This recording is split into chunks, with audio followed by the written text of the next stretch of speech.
L'histoire d'en dire plus.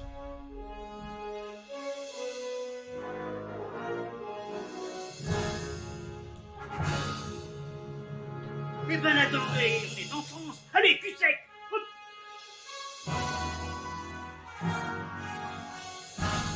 Personne ne peut le croire et pourtant c'est vrai, ils existent, ils sont là, Tarnatata. Non. Il faut qu'on pète.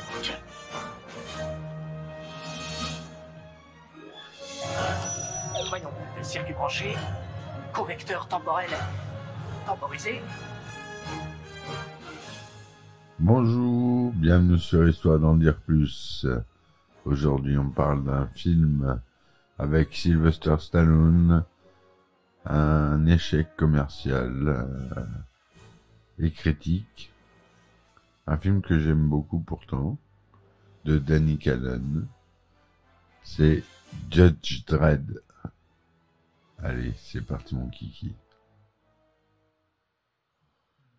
Alors Judge Dredd, au départ, c'est un personnage de bande dessinée, de fiction, créé par le scénariste John Wagner et le dessinateur Carlos Ezquerra. Les aventures du personnage débutent dans la revue britannique de science-fiction pour adultes 2000 AD en 1977. Par la suite, il apparaît dans la revue Judge Dredd Magazine en 86, dans une série qui lui était entièrement consacrée. Donc au départ, Judge Dredd, c'est une BD très violente, pulp, c'est spécifique, et c'est publié au Royaume-Uni. Voilà. Donc, Judge Dredd ou Juge Dredd au Québec, c'est un film de science-fiction américano-néerlandais-britannique, réalisé par Danny Cannon et sorti en 1995. En 2139, après une apocalypse nucléaire qui a ravagé le monde, la civilisation humaine survit dans de rares mégalopoles surpeuplées, les mégacités, se protégeant du monde extérieur qui, depuis la guerre, est devenu désertique, radioactif et peuplé de créatures mutantes. Mais les mégacités sont gangrénées par une criminalité galopante, conséquence de la surpopulation. Au sein de ce cauchemar urbain des mégacités, patrouillent les juges, les policiers qui sont un condensé de tout le processus légal de lutte contre le crime. En effet, ils sont à la fois policiers, jurés et bourreaux, concentrant tous les pouvoirs législatifs et judiciaires. Juchés sur de puissantes motos volantes, les tribunaux glisseurs, les juges font régner l'ordre dans la mégacité. Parmi ceux de Megacity One, un individu se distingue, le très respecté et très craint Judge Dredd, qui a la réputation d'être un juge inflexible et sans compromis. Judge Dredd qui est interprété par Sylvester Stallone. Mais Dredd, après des années de bons et loyaux services dans la mégacité, est accusé, preuve fabriquée à l'appui, du meurtre d'un journaliste. Malgré son innocence, il est en fait la victime d'un complot fomenté par Rico, un ancien juge emprisonné de longue date, jadis jugé par Dredd pour crime.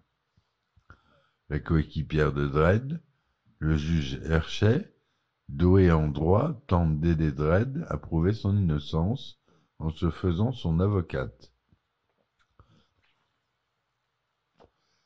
Mais, malgré ses efforts, elle échoue car elle ignore un détail important de la technologie de l'arme de service standard des juges, qui intègre l'identification ADN de l'utilisateur. Ce code est implanté à chaque tir d'une munition de l'arme pour l'identifier. Condamné, Dredd est transféré à la prison d'Aspen, mais en chemin, et alors qu'il survole la terre de désolation, le monde ravagé hors des mégacités, des hors-la-loi attaquent son transport aérien et abattent l'appareil, causant la mort de presque tous les passagers. Dredd doit alors affronter seul le voyage vers Megacity One, puis tente de rétablir la vérité et restaurer son honneur de représentant de la loi. Par la suite, Dredd découvre à sa plus grande surprise qu'il est né au cours d'une expérience génétique, le projet Janus, et que son ancien meilleur ami, le juge Rico, qui l'avait fait condamner, est en réalité son frère, cloné comme lui. Rico partage donc le même génome que Dredd, ce qui lui a permis de s'identifier avec son identité génétique. Le crime dont on accusait Dredd a été en fait perpétré par Rico, qui, récemment évadé et ivre de vengeance, a profité de son génome identique à celui de Dredd pour falsifier la preuve décisive dans le procès de Dredd. Mégalomane, Rico a pour projet de contrôler la ville en se vengeant de Dredd et du système et de devenir le nouveau juge suprême de Megacity One, président à la destinée de la ville à travers les lois et les juges. Pour mettre ce projet à exécution, Rico se sert d'un complice ambitieux au Conseil des juges pour convaincre les membres du ministère de la Justice de déverrouiller le projet Janus en faisant valoir que la situation dans la mégacité est devenue critique à cause des pertes d'effectifs causées par les meurtres de juges perpétrés ou organisés par Rico.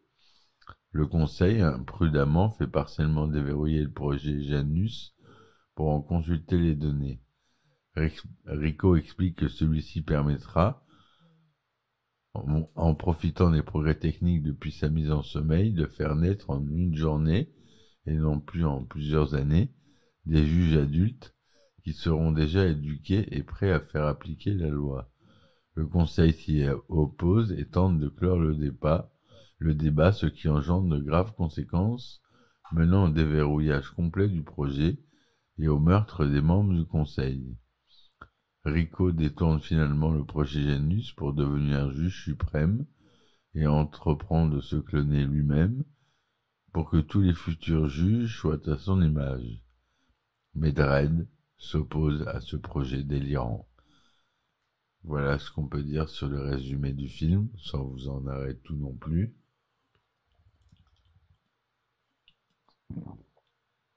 Beaucoup de scènes d'action. On est dans un pur film d'action, avec des jolis effets spéciaux, des très beaux décors, une direction artistique très soignée. Donc, à la réalisation, on a Danny Cannon, qui est aussi le réalisateur de la série Gotham, plus récente, sur Batman, vous savez. Cette série qui est bien, j'aime beaucoup, moi. Au scénario, on est à William Wisher Jr. avec Stephen E. de Souza, le célèbre, d'après une histoire de William Wisher Jr. et Stephen de Souza, d'après le personnage créé par John Wagner et Carlos Ezquerra. La musique est du célèbre Alan Silvestri.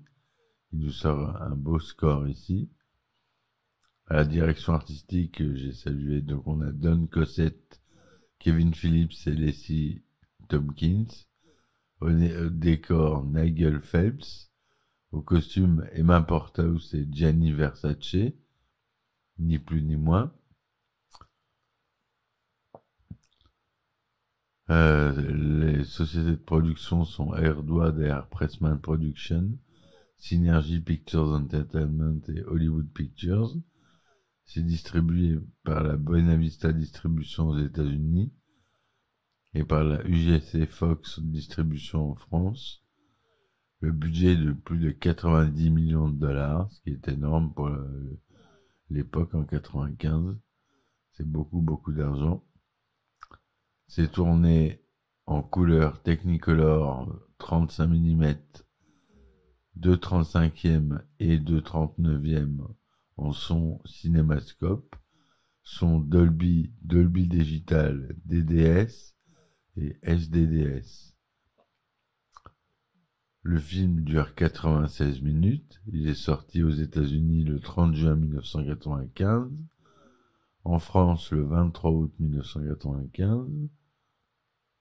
Sylvester Stallone y joue le juge Joseph Dredd, Armand Assante l'ex-juge Rico Dredd, Rob Schneider, Herman Fergie Ferguson, Diane Lane, le juge Barbara Hershey, Jordan Prochnow, le juge du conseil puis juge suprême Jürgen Griffin, Max von Sydow y joue le juge suprême Eustace Fargo, Joan Chen, Dr. Issa Hayden. Voilà pour les grands rôles.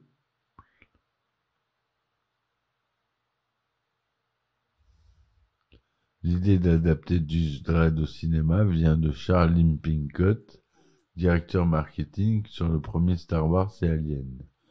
Mais le projet met plus de 10 ans à se concrétiser, faute de scénaristes et de réalisateurs adéquats. La sortie en 1987 de Robocop, dont le sujet et le ton sont très similaires à ceux de Judge Dredd, retarde également la production. Initialement, le film devait être tourné par Tim Hunter, mais celui-ci renonça. Les frères Coen furent envisagés, mais refusèrent également, préférant tourner Fargo. Richard Donner, Tony Scott, Ronnie Harlin, Peter Hewitt et Richard Stanley furent également pressentis. C'est finalement Danny Cannon, malgré son manque d'expérience, qui accepte le poste en invoquant son goût pour la bande dessinée éponyme. Au lancement du projet, l'acteur Schwarzenegger devait incarner le rôle de Judge Dredd, mais c'est finalement Stallone qui fut retenu, bien qu'il n'ait jamais lu le comics.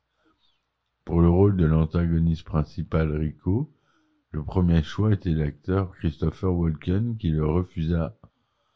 Il fut remplacé par Armand Assante, qui par ailleurs retrouve dans ce film Stallone après avoir tourné à ses côtés dans son premier long-métrage, La Taverne de l'Enfer.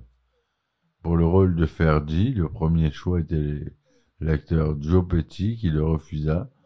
C'est finalement le célèbre Rob Schneider qui obtiendra le rôle, selon ses dires, grâce à Stallone, qui l'aurait contacté et offert le rôle. Le film a été tourné en partie en Islande et dans les studios de Shepperton en Angleterre. Les désaccords entre Sylvester Stallone et Danny Cannon rendent le tournage difficile, le premier voulant obtenir une comédie d'action et le second une satire sombre et violente. Voilà, Danny Cannon, lui, il était pour un côté vraiment plus sombre, et Stallone, qui avait tout son poids dans le film, voulait que ça soit plutôt une comédie. Et le côté comédie, ça plaisait pas à Danny Cannon. Donc le réalisateur se jure par la suite de ne plus jamais travailler avec une star de cinéma. Chose qu'il fera quand même par la suite.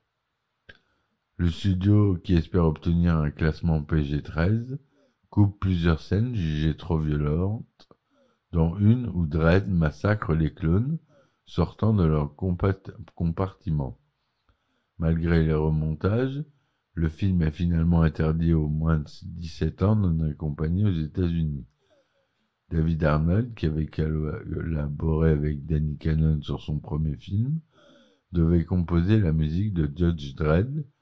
Faute de planning concordant, il est remplacé par Jerry Goldsmith, qui se désiste également à la suite des retards de production.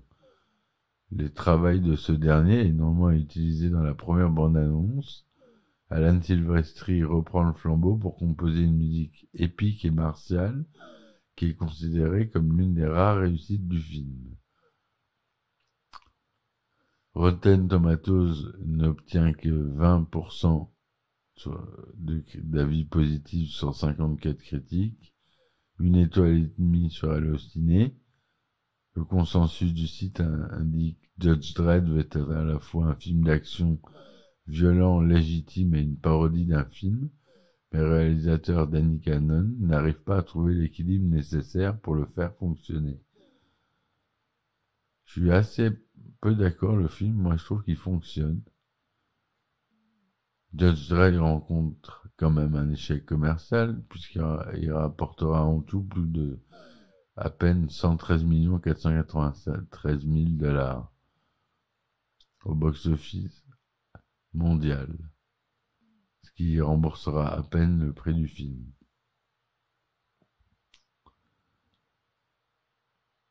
Il n'a pas reçu de prix ni quoi que ce soit, il a été nominé. Il a reçu le prix du pire acteur pour Sylvester Stallone et du pire choix des lecteurs du meilleur réalisateur pour Danny Cannon.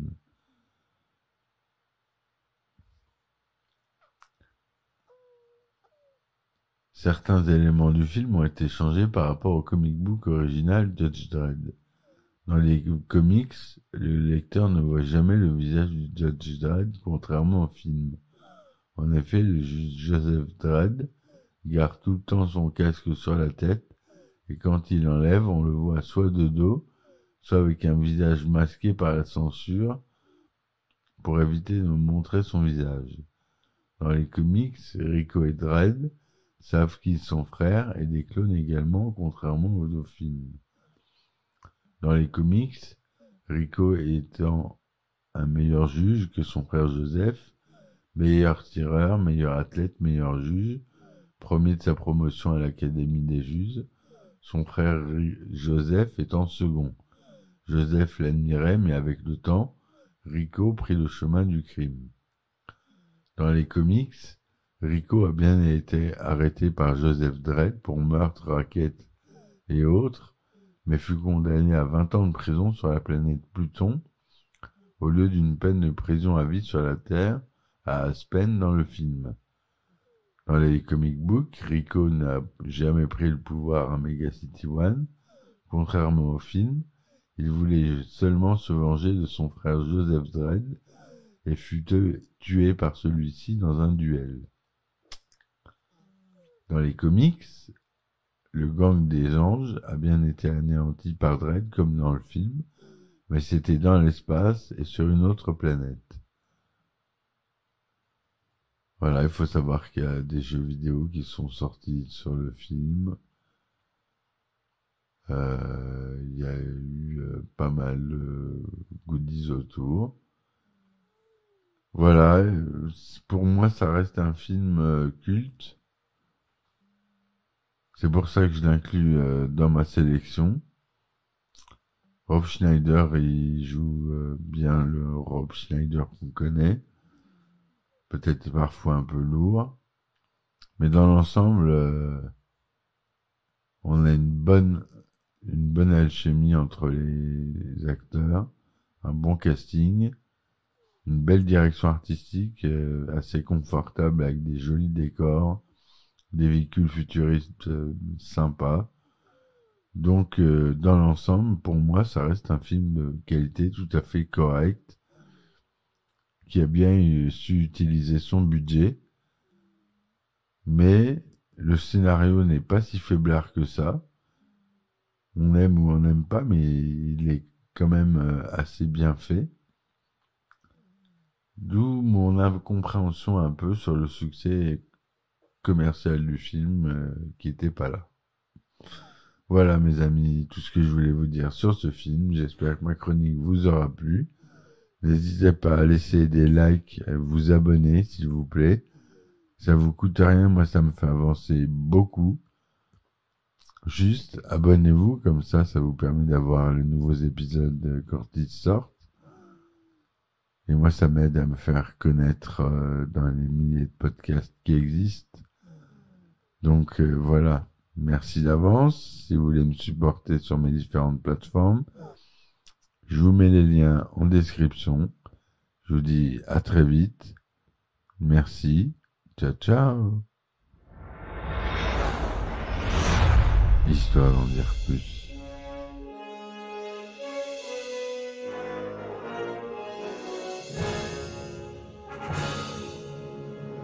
Eh ben attendez, on est en France. Allez, cul sec. Hop.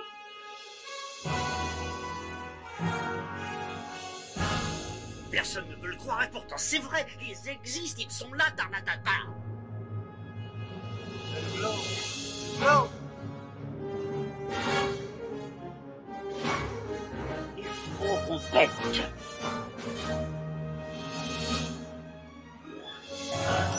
Voyons, le circuit branché, correcteur temporel temporisé,